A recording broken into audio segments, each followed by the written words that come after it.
परीक्षित जी प्रश्न कर रहे हैं, मन में ठाकुर जी को बिठाने का उपाय बताइए।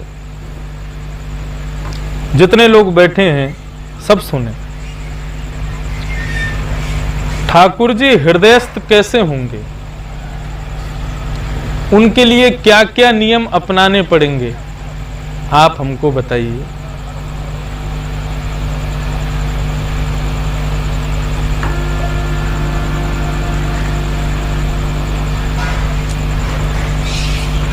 तब यहां पर कुछ नियम बताए हैं, यदि इन नियमों का पालन कर लिया जाए तो ठाकुर जी हृदयस्थ हो जाएंगे, अपने आप हृदय में आ जाएंगे। और ये नियम कौन कौन से हैं? श्रुतः संकीर्तितो ध्यातः पूजितश्चाद्रतोऽपि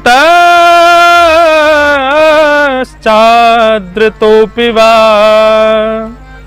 नृणाम धुनोति भगवान हस्तो जन्मायुता शुभम। मन में ठाकुर जी कैसे विराजमान होंगे, उसके लिए क्या क्रियाएं करनी पड़ेंगी? सबसे पहला भाव बता रहे हैं, श्रुतः।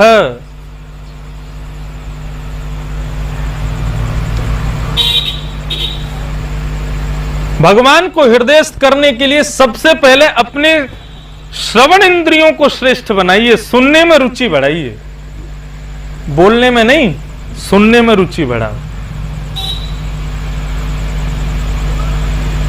बोलने में अति रुचि रखने वाले व्यक्ति को भी भगवान कभी नहीं मिलते।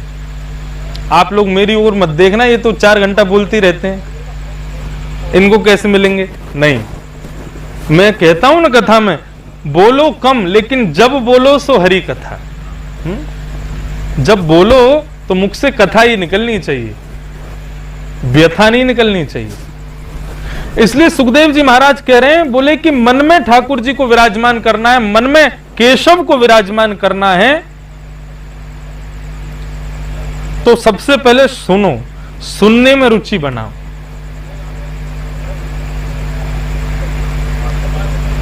श्रवण भक्ति को विशेष भाव दिया गया, विशेष रूप दिया गया।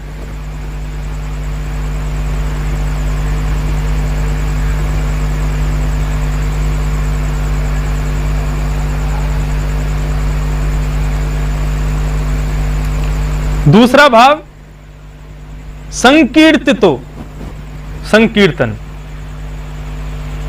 पहले सुनो, फिर सुनकर के उसको गाओ। अच्छा, संकीर्तन के भाव में केवल और केवल भजन कीर्तन नहीं आता है, संकीर्तन के भाव में कथा भी आती है। आपने कथा सुनी तो कथा सुनने के बाद में क्या करें? बोले उसी कथा का कीर्तन पूरे दिन करो। अब देखो कितनी बढ़िया, सुबह सुबह ब्रह्म मुहूर्त में कथा हो रही है, 4 बजे से 7 बजे तक, 6:30 बजे तक, 7 बजे तक कथा सुन ली 4 घंटा। अब उसके बाद क्या करो? इस पूरी कथा को पूरे दिन गाओ। बोले सुनाएंगे किसको? श्रोता तो है नहीं, लॉकडाउन चल रहा है, भीड़ इकट्ठी कर नहीं सकते।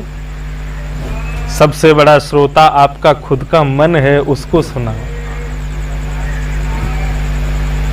मन रे कृष्ण नाम कह लीजिए। जितने भी भक्त हुए हैं सबने अपने मन को ही चाकर बना करके, मन को ही श्रोता बना करके उसी को सुनाया है। अपने मन को सुनाओ। तो सबसे पहला श्रुतः, भगवान हृदयस्थ कैसे होंगे उसके नियम बता रहे हैं। सुनो, कथा सुनो, और कथा सुनने के बाद में कीर्तितो, संकीर्तितो, उसी कथा का फिर संकीर्तन करो। और फिर ध्यायतः, नेत्र बंद करके ध्यान करो, स्मरण करो, घबराओ मत। कथा में मन होगा तो छिपकली भी ना दिखेगी,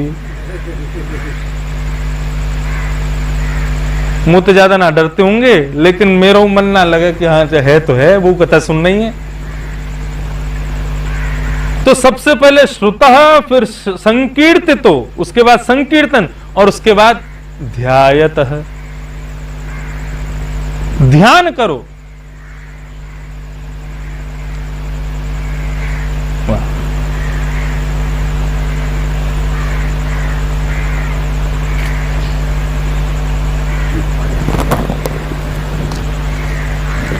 ध्यायतः,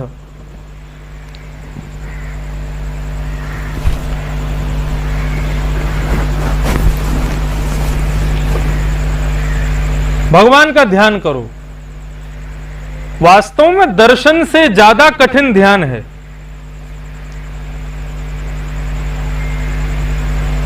श्री राधा रमन लाल जी का मंदिर में जाके नेत्र खोल के दर्शन कर लेना, तो ये तो कोई भी कर सके। श्रेष्ठता कब आएगी? बोले जब आप मंदिर से बाहर निकल के नेत्र बंद करो, तब भी वही छवि आपको दिखती रहे। वही ध्यान है, वो कठिन है करना।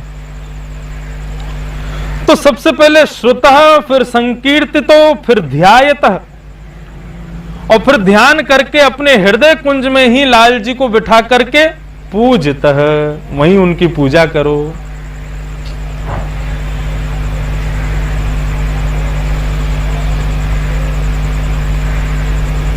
और श्राद्धोपिवा, और वहीं श्रद्धा रख के अपने हृदय कुंज में ही लाल जी को निरंतर बिठा करके रखो। हमारे ब्रजमंडल में गोवर्धन में पंडित श्री गया प्रसाद जी महाराज, वे लाल जी को, लाडली जी को अपने हृदय कुंज में, हृदय ही मंदिर मानते थे, अपने हृदय में ही उनको बिठा करके पूजा करते थे, और वहीं उनका दर्शन, वहीं उनका चिंतन, वहीं उनका सेवा पूजा आदि सब अपने हृदय में ही करते थे। यह भक्ति की चरम स्थिति है। वास्तव में मंदिर बाहर क्यों बनाया गया?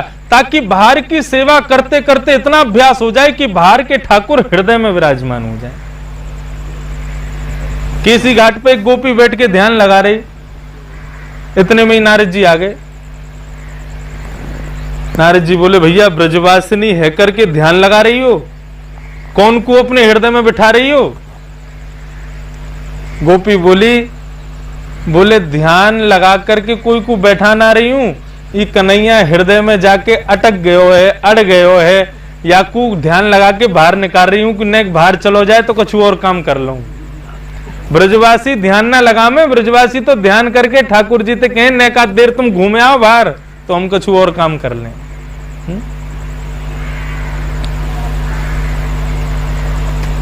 तो ये 5 क्रियाएं करनी है भगवान को।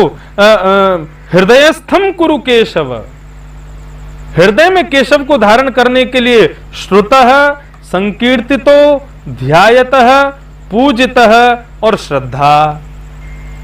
सुनो, कीर्तन करो, मन में विराजमान करो, ध्यान करो, वंदन करो और श्रद्धा करो।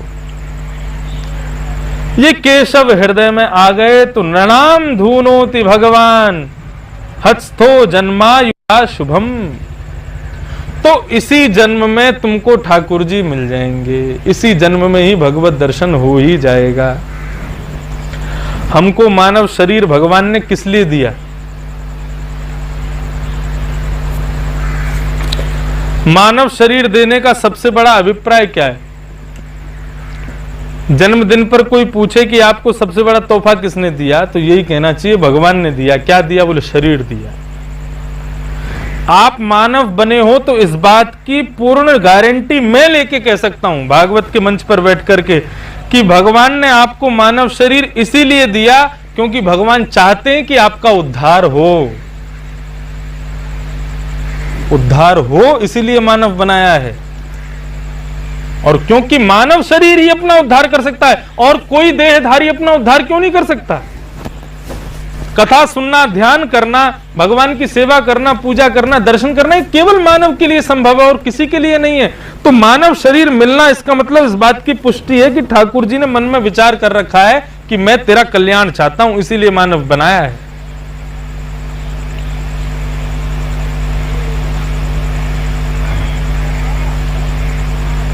एक श्लोक बड़ा सुंदर है कि स्वर्णस्थाल्यम भिक्षयति सरजः पाद शौचम विधत्ते पीयूषेण प्रवर करिणा वद्यति भारम चिंतारत्नम विकिरति करात व्यायसो दायनार्थम यो दुष्प्राप्यम गमयति मुधा मत्य जन्म प्रमत्तः। मानव शरीर मिलने के बाद भी इस मानव शरीर से जो भजन पूजन नहीं करते वो अपने मानव शरीर का कैसी दुर्गति कर रहे हैं। बोले किसी को सोने की थाली मिली हुई है और वो सोने की थाली लेकर के घर घर जाके भीख मांगे तो उसको भिक्षा में क्या मिलेगा। मेरे सामने कोई भिक्षा मांगने आवे और आगे क्या करे, सोने की थाली। सोने की थाली देख के मैं हंसूंगा कि नहीं बता, तो बस सोने की थाली फिर वो भीख मांग रहा है। भगवान कह रहे हैं स्वर्ण रूपी तुमको काया हमने प्रदान की, उसके बाद भी ये संसार के भौतिक वस्तुओं की भीख मांगते हो मुझसे। क्या मिलेगा? बोले सरजह, तुमको केवल धूली मिलेगी, उसमें खावे को कछु ना मिलेगा। इस शरीर रूपी सोने की थाली मिली है, इससे उद्यम करके सब कुछ प्राप्त कर लो, मुझसे भीख मत मांगा करो। दूसरा क्या कह रहे हैं, पाद शौचम विधत्ते पीयूषेण। बोले किसी को अमृत मिल गया तो अमृत मिलते ही वो क्या करने लगा, बोले अमृत से अपने हाथ पांव धो रहा है। शरीर मिलने के बाद में भजन ना करने वाला वैसा ही करता है। शरीर रूपी अमृत मिलने के बाद भी उससे अपने हाथ पांव धो रहा। अमृत से हाथ पांव धोए जाते हैं। दूध मिलने के बाद दूध से स्नान किया जाता है, दूध का सेवन किया जाता है।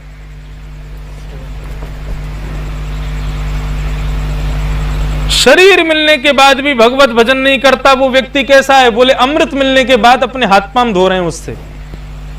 तीसरा क्या बताया, करिणा विद्यन्ति धनः भारम। किसी ने आपको हाथी गिफ्ट किया, हाथी दिया दान में, और आप हाथी का प्रयोग किस में कर रहे हो, कूड़ा कचरा भार उठाने में। अरे हाथी मिलेगा तो उस पर स्वयं बैठ करके घूमोगे ना, लेकिन हाथी मिलने के बाद में उससे कूड़ा कचरा धोए, ऐसा व्यक्ति मूर्ख है कि नहीं है। हाथी कौन है, बोले मन हाथी है। बोले मन मिलने के बाद में भी उस मन में कूड़े कचड़े रूपी वस्तुओं को धारण कर रहे हो। अरे हाथी मिला है तो हाथी पर ठाकुर जी की सवारी निकालो, खुद की सवारी निकालो। शरीर मिलने के बाद भी उससे उद्यम ना करना, उसकी सदगति ना पहुंचाना, ये वैसे ही है हाथी मिलने के बाद में उससे भार ढोना।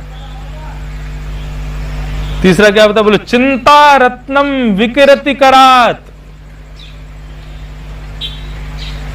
चिंतामणि, चिंतामणि का मतलब क्या है, जो सोचोगे वो मिल जाता है चिंतामणि से।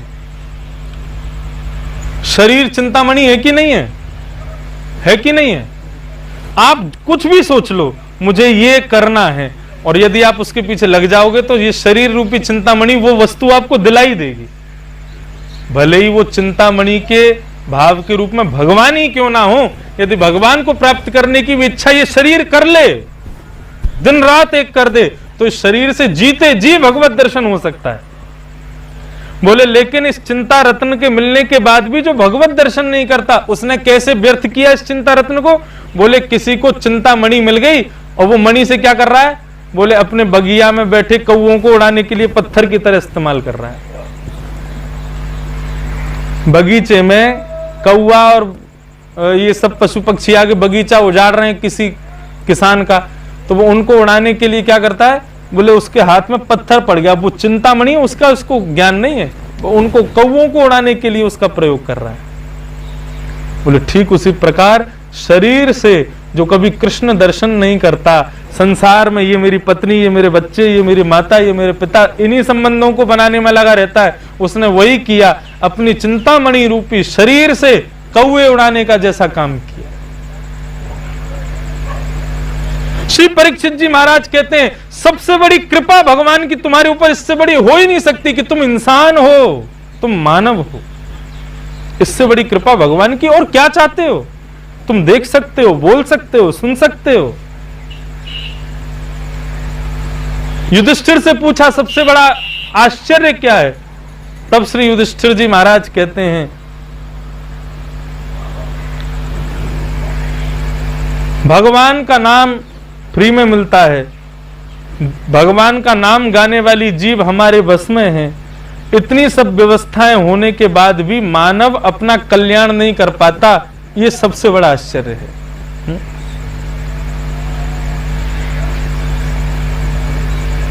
परीक्षित जी महाराज कह रहे हैं,